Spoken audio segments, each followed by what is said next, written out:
What's up guys, and welcome back to another episode of Career Mode. This is episode number 12 and we're starting today's episode off returning from the international break. We'll look at our fixtures for April. As you can see, absolutely massive games this month. A West London derby away at Stamford Bridge, West Ham, Watford and Burnley. 3 games in the space of 10 days. Huge games there, with all 3 teams struggling down the bottom of the table. And let's also not forget Spurs and Manchester United away from home as well. The Spurs game being at Brentford, but even so, an absolutely massive month of April where come the end of it, we could be rock bottom, we could be clear, we could still be in the same position, we just don't know. Buckle up, because this big month of April, I think, could decide everything here with Brentford. And the good news for us is that on the back of back-to-back victories in the Premier League, as you can see right now, we've risen to 15th place in the table and with 4 points clear of West Ham with 8 games to go. So we know destiny is firmly in our own hands. And after a decent little run for Brentford as well, 3 wins in our last 4 games in all competitions, now taking on Chelsea away at Stamford Bridge in a West London derby against Thomas Tuchel's side. I was sitting here thinking, do you know what, lads? We beat them in the reverse fixture. We win this, and I think we're going to be alright. But 4 minutes into the game, it wasn't exactly the start I wanted. Yeah, Romelu Lukaku, big Rom, makes it 1-0 as the Belgian fires Chelsea in front. And the former Inter Milan, Manchester United and Everton striker, now returning to Chelsea after he was signed by Anderlecht as a youngster, gives Chelsea an incredibly early lead. And I was thinking, it's alright, it's okay, you know, we battled back numerous times before, there's no reason we can't do it again. But yeah, I'll be totally honest here, right from the very first whistle, Chelsea really going for it in this game, and 34 minutes into the match, Christian Pulisic, Captain America, makes it 2-0 and doubles the lead for Chelsea. Yeah, really tough start to the game, exactly what I was expecting. It's true, you know, this season, obviously, we've done really well to be where we are right now. Again, 4 points clear of West Ham. We're certainly not safe by any means, absolutely not, and there's still a long way to go. But we've done really well at standing up to big teams in some games, but in others we've been absolutely dominated. Think about drubbings against Liverpool and against Spurs, and you know, yes, we beat Chelsea in the reverse fixture, but that so far remains the only scalp of the season. Every other time we face one of the big boys, we've been beaten. And yeah, 3-0 in the second half as Romelu Lukaku, nimble, acrobatic celebration from the Belgian there, banged one in from range in what was a 3-0 defeat. So yeah, I kind of feel, you know, you see the games we got in this month of April, you know, I think we're probably going to lose to Spurs and Manchester United as well. So those games against West Ham, Burnley and Watford as well, I know it sounds kind of crazy, but they're of far more importance than these games here, because we'll probably lose, you know, to those 2 teams, Spurs and Manchester United, like I lost against Chelsea. So if we're to pick up the points, it's got to come in these games. And so for the second of 3 games in today's episode here, this one meant so much more to me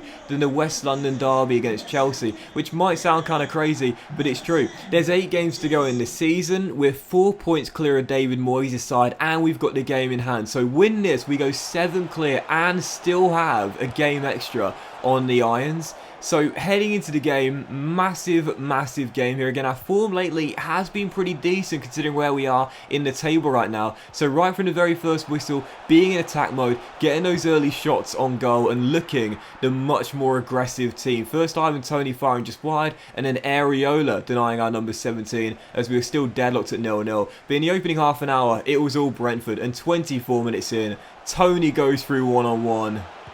Oh, and I totally fluffed my lines. Easiest chance of the season, and I totally messed it up. Talk about the adrenaline there, man. Seriously, my heart was racing like crazy. We know the significance of these games here. So important. I just couldn't keep my composure. Still dead up to 0-0, but right before the break, final bit of involvement. I was furious at this. Referee blows for half-time and not for a penalty. I went full CSI in the dressing room, slowed this down. I wanted to see whether this should have been a spot kick, and as far as I'm concerned, VAR. I mean, seriously, ref, why didn't you go and use it? That's a clear penalty. Tony wins the ball first. There's a challenge in on our number 17, but none of the contact is made with the ball or with Ivan Toney. I was in the fourth official's ear, screaming like crazy, just like Pep Guardiola was on the weekend after James Milner's debatable challenge, which wasn't given a second yellow card. Did you see the clip of Guardiola going at Mike Dean, the fourth official? And Mike Dean was just stood there chewing his gum like,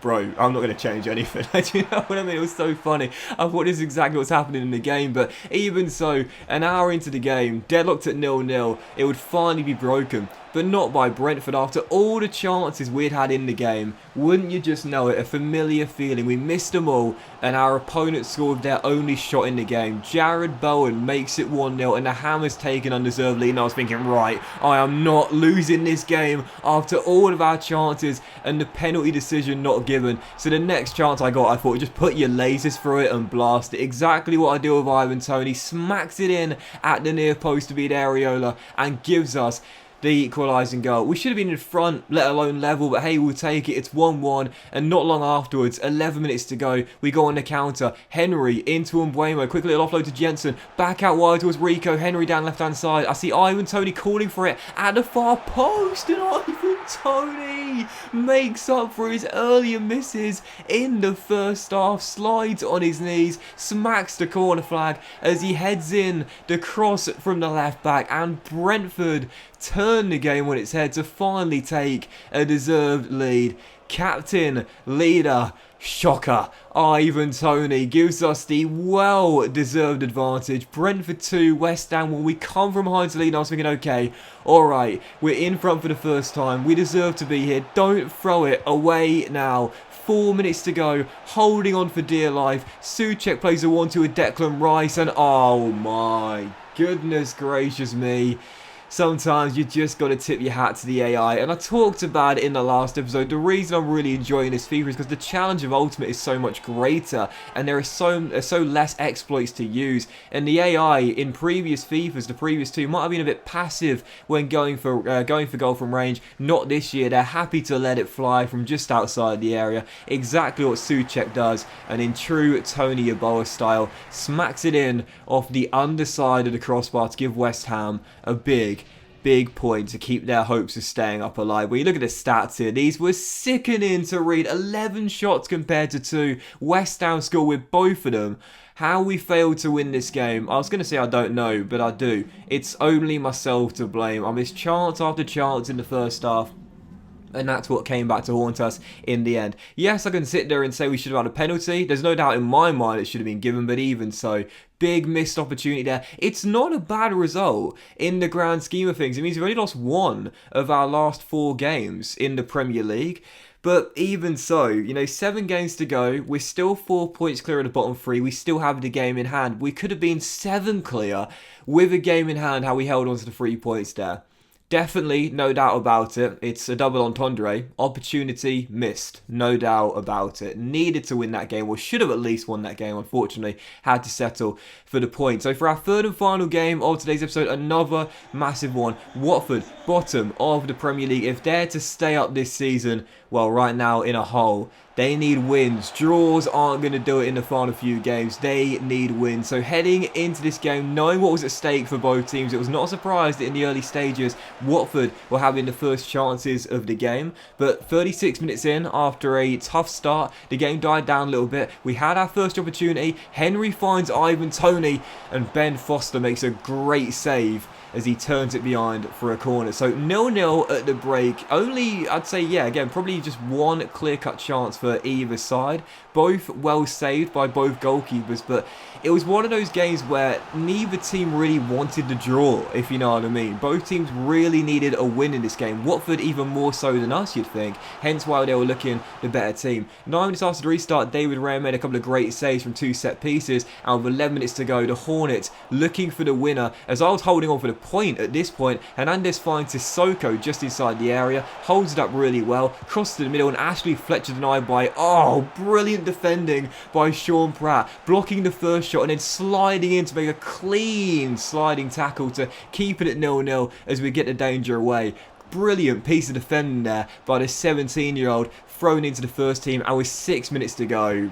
Oh, what a chance and what an opportunity missed. Once again, Ivan Toney denied by the cycling GK, and that would do it. Final score at Vicarage Road, Watford 0, Brentford 0. I had to give the kid the man of the match for a very rock solid performance at the back. But yeah, goalless draw at Vicarage Road, back-to-back draws. And you'd have to say as well, whilst they're not bad results, back-to-back missed opportunities for Brentford to go several points clear. As you can see, 16th place, 6 games to go. We're only 2 clear of Burnley now, and we have no game in hand. And our next game is Burnley. But that will end today's episode of Career Mode, guys. Massive thank you for watching. If you have enjoyed, if you hadn't, please drop a like. Much love to you all. Have a fantastic day, and I'll see you for the penultimate episode of Season 1. Don't miss it. Very soon.